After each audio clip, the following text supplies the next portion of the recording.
Difference देखो India में और थाईलैंड में, इनके रोड्स देखो कितने साफ़ सुथरे हैं, देख लो। Look at the road network, कितनी सफाई है देखो यहाँ, इसे कहते हैं सफाई। तो मैं अभी बैठा हूँ अपने होटल के बालकनी के सामने। आप देख सकते हैं मेरे होटल का पीछे का, बालकनी से जो होटल का नज़ारा है मेरे होटल का, आप देख सकते हैं। तो यहाँ पे मैं एक्चुअली बैठा हुआ हूँ और ये मेरे अंदर जो है ये मेरा कमरा है। और आज मेरा पटाया में है डे नंबर 5। मैं आई थिंक उतरा था यहाँ पे 4 अक्टूबर को, फिर 4th में रहा, 5th रहा, 6th रहा, 7th रहा। तो आज है डे नंबर 5 पर, और आज ही मैं पटाया छोड़ के जा रहा हूँ। आई मीन आज डे नंबर 5 है और कुछ 1-2-1.5 घंटे के अंदर मैं ये होटल से चेकआउट कर जाऊँगा।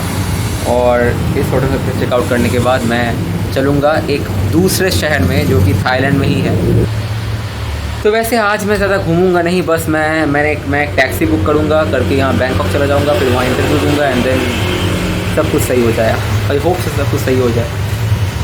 बड़ा मिस करूँगा मैं इस शहर को, क्योंकि इस शहर से मुझे काफ़ी ज़्यादा लगाव हो गया है पटाया से, क्योंकि यहाँ पे बहुत बेहद ही खूबसूरत लोग रहते हैं, बेहद ही खूबसूरत नज़ारा है यहाँ का। ये थोड़ा कंजस्टेड यहाँ कम है, बैंकॉक थोड़ा कंजस्टेड है, मैंने सुना है ये थोड़ा कंजस्टेड यहाँ कम है, काफ़ी फॉरेनर्स यहाँ आते रहते हैं। और सबसे बड़ी बात तो ये है कि यार यहाँ पे हर चीज़ जो है काफ़ी इजीली एक्सेसिबल भी है। जैसे मैंने यहाँ पे क्या क्या किया देखो, डे 1 में मैंने एक्सप्लोर किया पटाया को, डे 2 में मैंने कोरल आइलैंड घूमा और पटाया इवनिंग को एक्सप्लोर किया, डे 3 में मैंने बंजी जंपिंग की, डे 3 में मैंने बंजी जंपिंग की और फिर पटाया को एक्सप्लोर भी किया शाम को। और डे 4 में मैंने क्या किया, मैंने सैंक्चुरी ऑफ ट्रूथ और फ्लोटिंग मार्केट को विज़िट किया। तो काफ़ी अच्छा एक्सपीरियंस था। अब इसमें से मुझे सबसे ज़्यादा एडवेंचरस लगा जब मैंने डे 2 में उस कोरल आइलैंड में उतरा, तो वो मैं बीच ढूंढने की वजह से मैं पूरा आइलैंड चक्कर मार लिया मैंने, पूरा आइलैंड का। तो वो थोड़ा एडवेंचरस लगा, मैंने कई सारी नई लोकेशंस देखी वहाँ पे। और अगर सबसे ज़्यादा थ्रिलिंग मेरा एक्सपीरियंस था वो बंजी जंपिंग का ही था। थोड़ा बहुत देखो मैं कह रहा हूँ कि मुझे डर नहीं लगा था, बट डर थोड़ा बहुत मुझे भी लगा था, ये सच है, डर मुझे थोड़ा बहुत लगा था। पर एक बार देखो जब आप पहली बार करोगे ना तो क्या होगा, तब आपको थोड़ा डर लगता है कि यार क्या होगा, बचूंगा या मरूंगा। तो मुझे लगा कि मैं गया, जब मैं नीचे जा रहा था मुझे लगा कि मैं गया, पर उसका लटक गया। फिर उसे करने के बाद मुझे लगा कि भैया अब तो सेकेंड टाइम से मुझे डर नहीं लगेगा इसका। डर हालांकि थोड़ा बहुत लगा था, पर उसके बाद मैंने उसे मैनेज कर लिया। मैं चिल्लाया नहीं, वरना मैं चिल्ला देता जो भी हो। और इसके बाद सबसे ज़्यादा शांत मुझे लगा वो है फ्लोटिंग मार्केट का एरिया। कमाल की शांति मुझे वहाँ मिली, थाई कल्चर को फील करने का मुझे मौका मिला।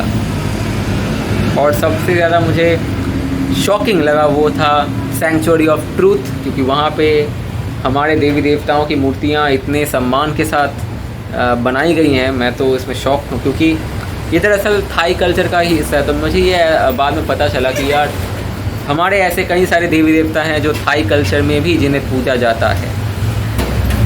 तब मुझे ऐसा लगा कि शायद इंडिया एक टाइम पे mother of all this countries हुआ होगा, जिसकी वजह से इंडियन कल्चर्स इतना ज़्यादा पेनिट्रेट किया हुआ है साउथ ईस्ट एशिया में।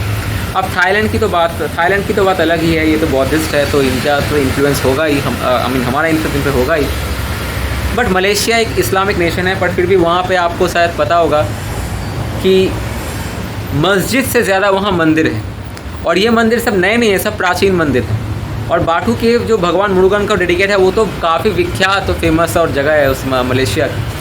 तो मैंने देखा साउथ ईस्ट एशिया में काफ़ी ज़्यादा हिंदू कल्चर फैला हुआ है, पर एक बात है कि यहाँ पे या कुछ कंट्रीज़ में ये लोग हमारे भगवान को अपने पूर्वज मानते हैं, अपने एंसेस्टर्स मानते हैं।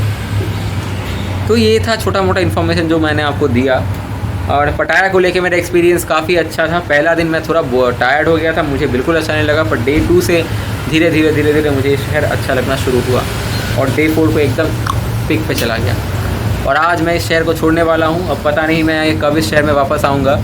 शायद यू नो व्हाट, मेरा शौक़ है कि मैं अलग अलग कंट्रीज़ एक्सप्लोर कर लूँ। तो दुनिया में इतनी सारी कंट्रीज़ हैं कि एक लाइफ टाइम में आप अगर सारी कंट्रीज़ एक्सप्लोर करना चाहते हो तो आप एक कंट्री को 2 बार रिपीट नहीं कर सकते। तो इसका मतलब ये हुआ कि शायद पटाया से मैं हमेशा के लिए अलविदा लेने वाला हूँ। अब कभी मैं पटाया नहीं आने वाला, क्योंकि अब मैं किसी दूसरे लोकेशन पे जाऊँगा, फिर किसी दूसरा, फिर किसी तीसरा, ऐसे ही चलता रहेगा। क्योंकि 200 कंट्रीज़ आई थिंक इस दुनिया में मौजूद है। अगर मैं नंबर सही नहीं हूँ तो आप थोड़ा मुझे करेक्ट कर देना। और ये नंबर सही है तो उस नंबर के हिसाब से अगर मुझे सारी कंट्रीज़ एक्सप्लोर करनी है तो मैं भैया एक कंट्री को 2 बार रिपीट नहीं कर सकता। तो इसीलिए ये आखिरी दिन है, तो इसीलिए मैं अपने आप को अपनी मेमोरी के लिए इस बैल्कनी का एक बार नज़ारा दिखा लूँ अपने आप को ही। यार क्या नज़ारा है इसका।